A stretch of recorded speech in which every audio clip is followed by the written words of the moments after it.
bring in Julia Lee, who joins us live from Bell Direct in Sydney. Julia, just discussing the market there today, 2 hours into the session. David was sort of saying a bit of a boring start to the new week. What are you making of today's moves?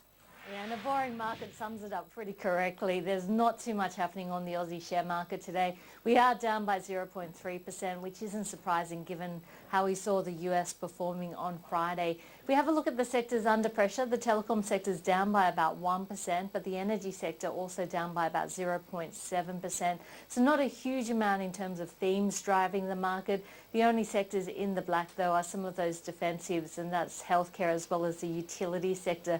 Just watching some numbers that have just come out of China as well. New home prices for February, they were up by 0.3%, which is a little bit of an acceleration from the January numbers where we saw a gain of 0.2%. I guess that's a little bit surprising given the measures that the Chinese government has placed to try and cool down the Chinese housing market. So it looks like strength in that Chinese housing market has continued. And look, the other thing I'm just keeping a close eye on are the US futures. We are seeing the S&P futures down by 0.2% at the moment. Very low liquidity at the moment. Hopefully things improve throughout the afternoon, but if they don't, that could weigh on the Aussie market coming into the afternoon.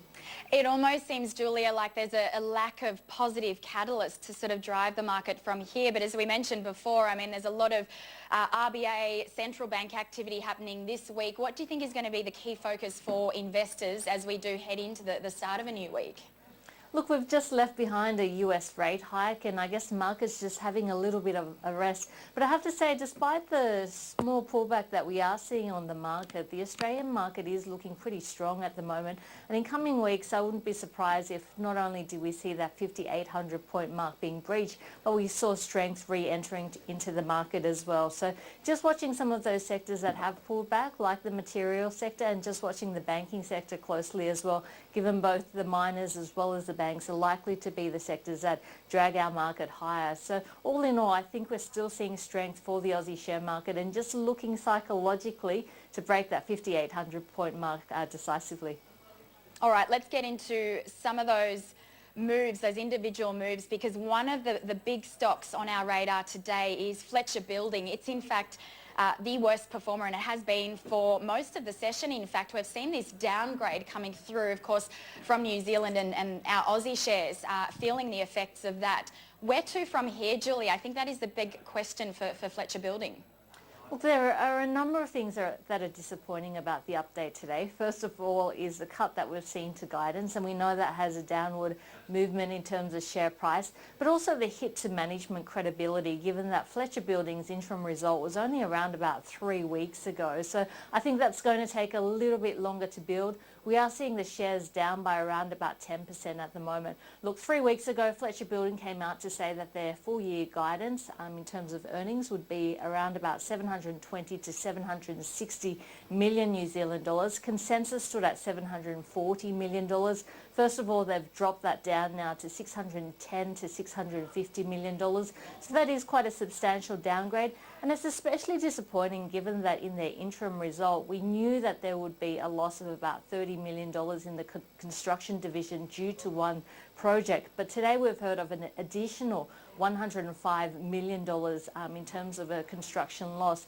And that means that construction division is going to see a loss on the EBIT level for the full year. Not only that, saying that building and interiors is also seeing weakness, and that should weigh on the full year results as well. So I think the market at this stage is questioning management's credibility given the guidance that we saw just 3 weeks ago in the interim result, and now we've seen a review of that construction unit. And I guess the big question for markets at this stage is whether the problems in the construction unit are going to be ring-fenced to FY17 or whether this is a longer-term problem for Fletcher Building. Interesting, the housing market and the sustainability of construction. Would you agree with those comments from Tony that it is sort of isolated to Fletcher Building, or would you be a bit concerned about those stocks right now that have that exposure to the housing and construction sectors? I'd probably be a little bit cautious towards any of those building stocks that do have domestic exposure either to Australia or New Zealand, because I think that this could signal that we are seeing wage pressures here domestically in Australia and New Zealand, given the strength that we've seen in the housing market. as well as the problems that we've seen come up in Fletcher Building. So I think my preference would be those offshore building material companies or those building exposed companies, companies like Boral, James Hardie, with exposure to that US infrastructure story rather than a stock like Fletcher Building or some of those domestic focused building companies. All right, Julia, let's move on. Sydney Airport, we've heard some traffic numbers out today. In the month of February, domestic passengers did decline, but the international numbers looked fairly robust. What did you make of the news for Sydney Airport today?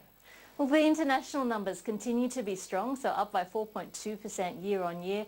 Domestic under pressure, though, down by 2.5%, and I guess that's a reflection of the weakness that we are seeing in both consumer as well as business confidence. Sydney Airports has shrugged it off, saying that, look, in 2016 it was a leap year, so that has influenced the numbers as well. But look, just having a look at Sydney Airport's business, and only about half of earnings now comes from aeronautical services, including security. The rest of it comes from things like retail, parking, car hire, charges that they charge taxis and Ubers as well. But looking at Sydney Airport specifically, and I think the risks are increasing here. Not only are we in a rising interest rate environment that tends to impact on these bond proxies, but also there's a question of Badgerys Creek and the Western Sydney Airport. Now, the notice of intention is up on the 8th of May, which isn't too far away. And look, Sydney Airports has been quite frank that private funding of this second airport would just be deeply uneconomical. So I guess for Sydney Airports, it's stuck in a rock and a hard place, going down a deeply uneconomical situation, which it probably won't do, or facing a potential another competitor in the Sydney markets, which also isn't an ideal situation for Sydney Airport. So I think longer term, some questions remain over this stock, in particular because of the rising interest rate environment globally and that second airport in Sydney. Yeah, look.